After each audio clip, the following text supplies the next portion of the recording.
आज जैसा कि टाइटल देखा होगा, यूपीएससी सीएसई मतलब 2024 की तैयारी किस प्रकार करें और क्या रणनीति होनी चाहिए, क्या बुक लिस्ट होनी चाहिए, उस पर चर्चा करने के लिए तो उसी पर आज चर्चा करेंगे। कुछ तो पहला डाउट आता है कि जब यूपीएससी कर रहे हैं तो वह क्या है।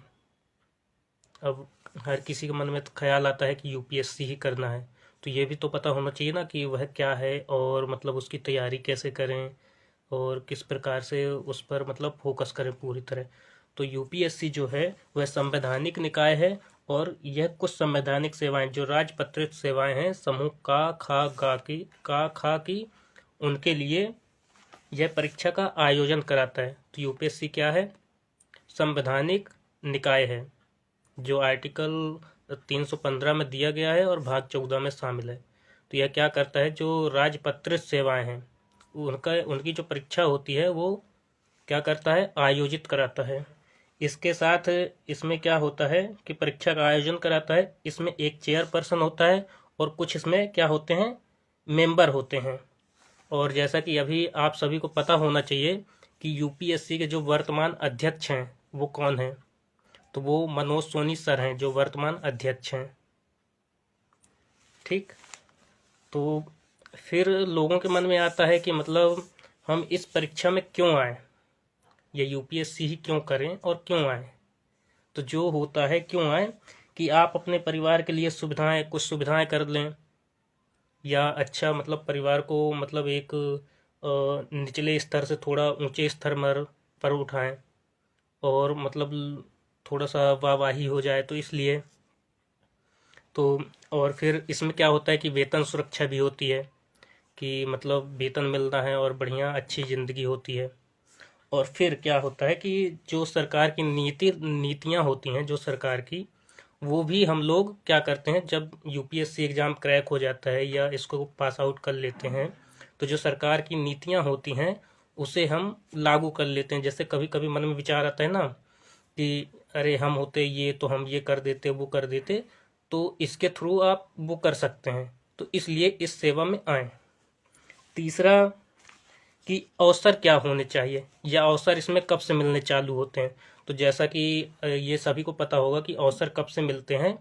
21 वर्ष की आपकी आयु होनी चाहिए, तो 21 वर्ष की आयु से मिलने लगते हैं। और व्यक्ति क्या हो, ग्रेजुएट हो। तो व्यक्ति ग्रेजुएट हो और 21 वर्ष की आयु हो तो उसको इस परीक्षा में अवसर मिलने लगते हैं। जैसे जनरल के लिए पता होगा कि 6 अटेम्प्ट होते हैं, ओबीसी के लिए 8 से 9 अटेम्प्ट होते हैं, और एससी एसटी समुदाय के लिए जब तक उनकी आयु सीमा होती है तब तक अटेम्प्ट मिलते हैं। तो ये पता होना चाहिए। अच्छा, एक सवाल और आता है कि क्यों यह परीक्षा कठिन है। सभी के मन में तो आता होगा ना कि यह परीक्षा क्यों कठिन है। तो कोई बताएगा कि क्यों कठिन है यह परीक्षा।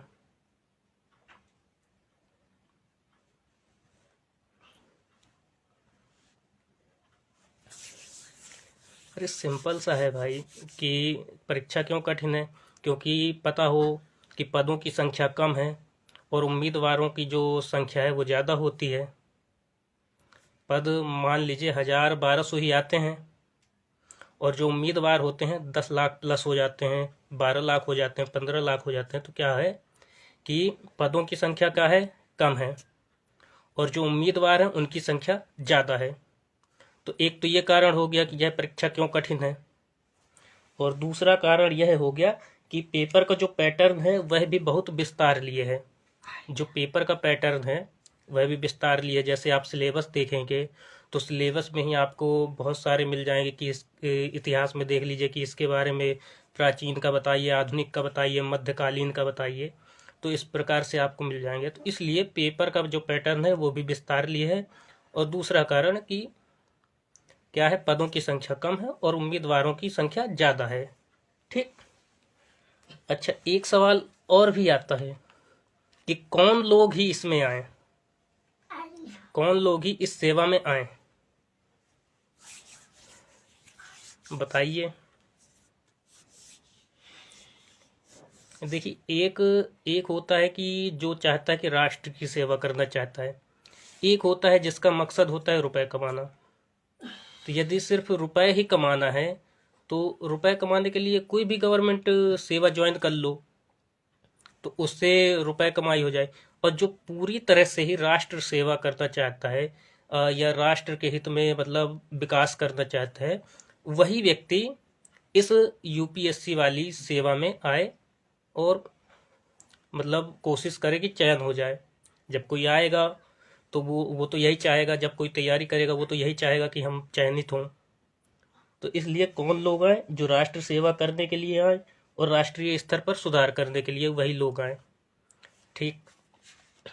अब क्या है कि मैंने कुछ लिखे थे ना कि क्वेश्चन क्या क्या लोगों के मन में आ सकते हैं। अब आप लोग तो वो मतलब क्यों आए? राष्ट्रीय मतलब सेवा करने के लिए और राष्ट्रीय स्तर पर सुधार करने के लिए आए। ठीक है।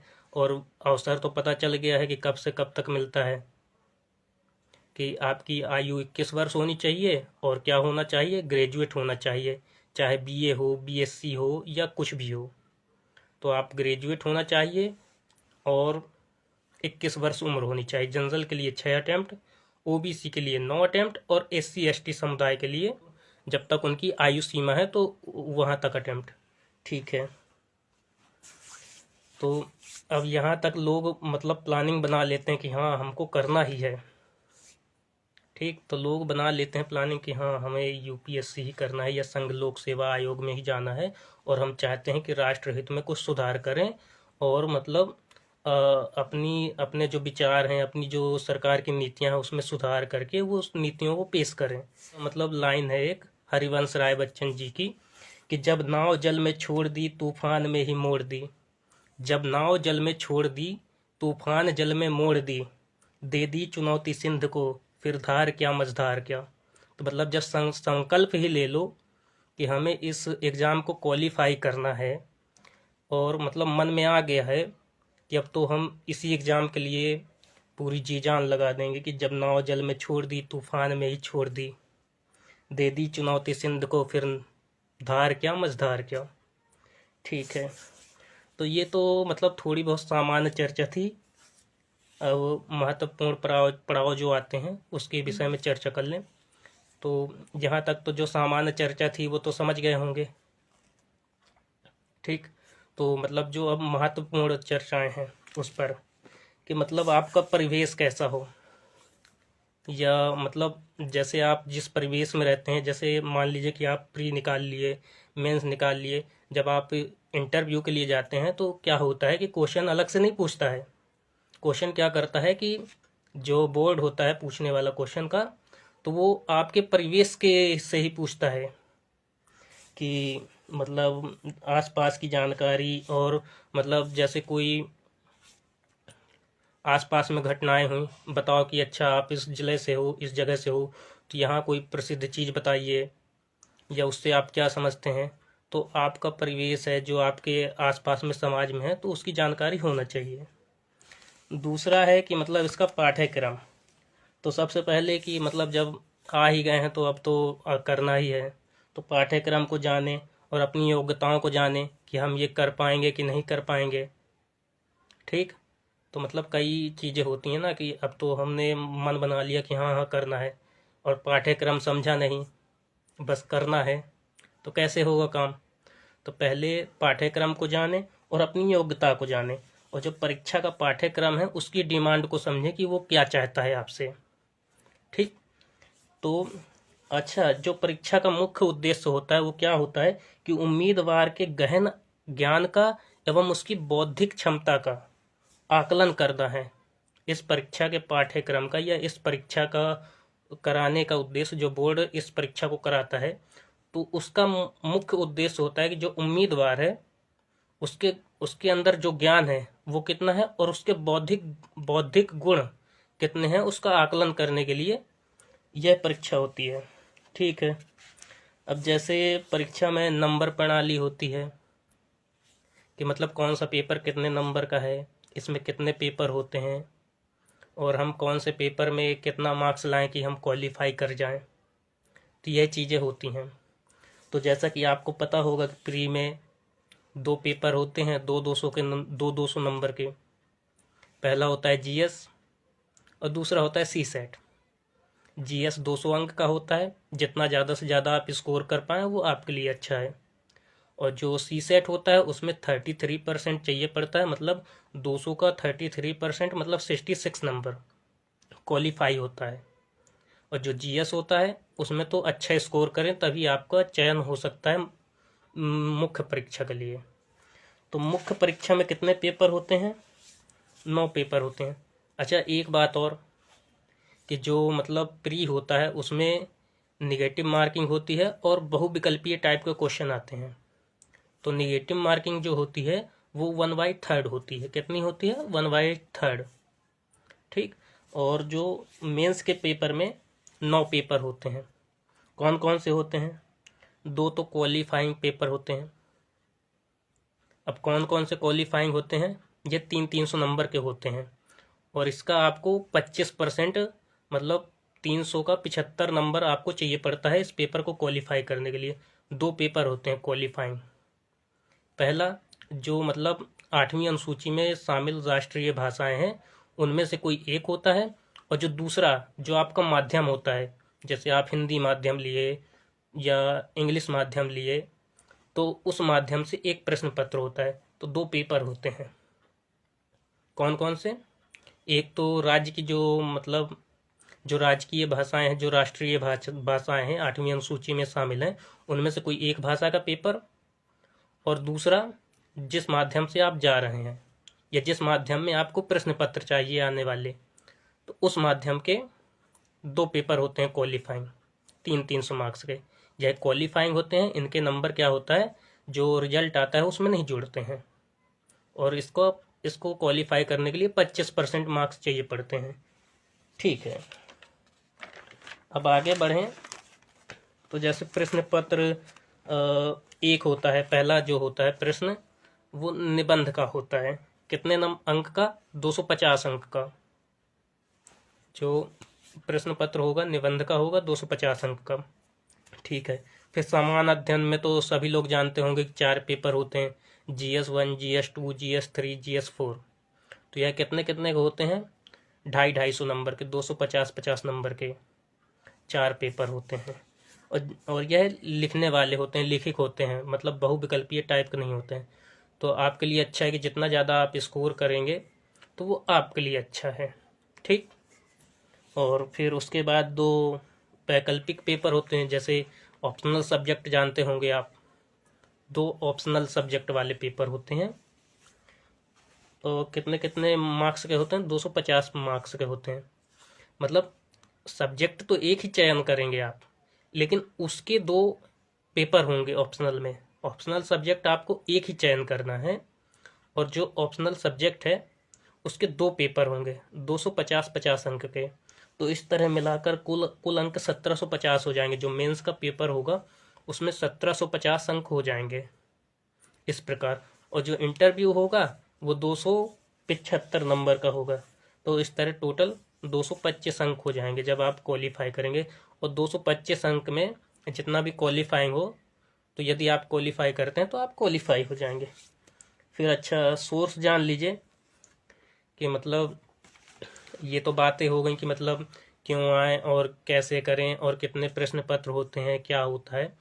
अब जो होता है सोर्स, कि हम न्यूज़पेपर है कौन सा पढ़ें, कौन सा अच्छा है, कौन सा अच्छा नहीं है, या कौन सा बढ़िया है पढ़ने के लिए।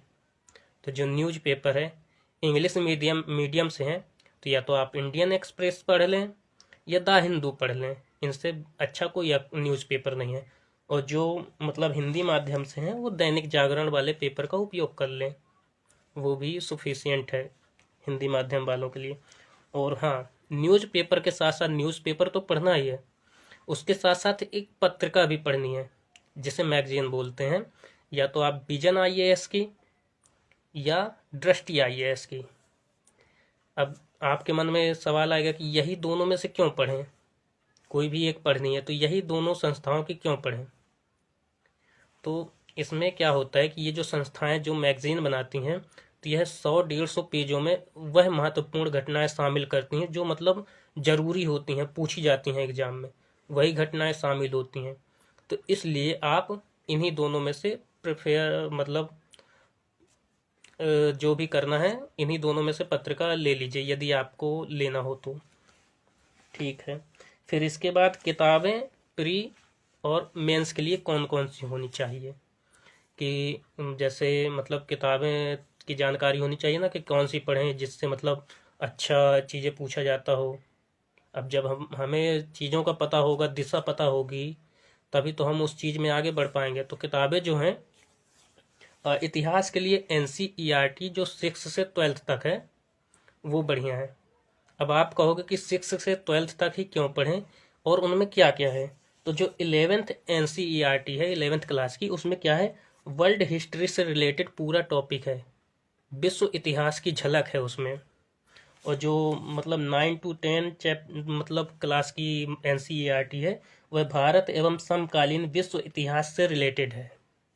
और जो 12th की है, जो 12th की NCERT है उसमें 6, 7, 8 में, जो 6, 7, 8 की NCERT है उन सभी चीज़ों का मर्ज करके विस्तृत रूप दिया गया है 12th वाली NCERT में।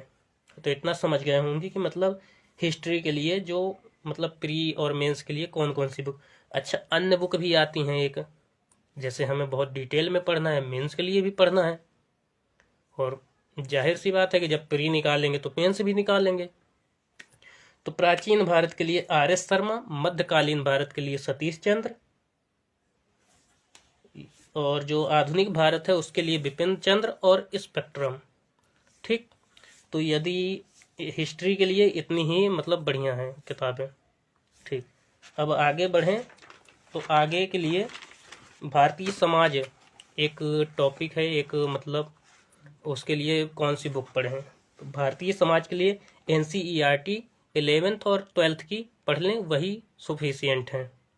तो जो 11th की NCERT है उसमें क्या है, समाज का बौद्धिक मतलब बौद्धिक समाज से रिलेटेड है NCERT 11th की भारतीय समाज के लिए। और जो 12th क्लास की है वह भारतीय समाज में परिवर्तन एवं विकास से रिलेटेड है।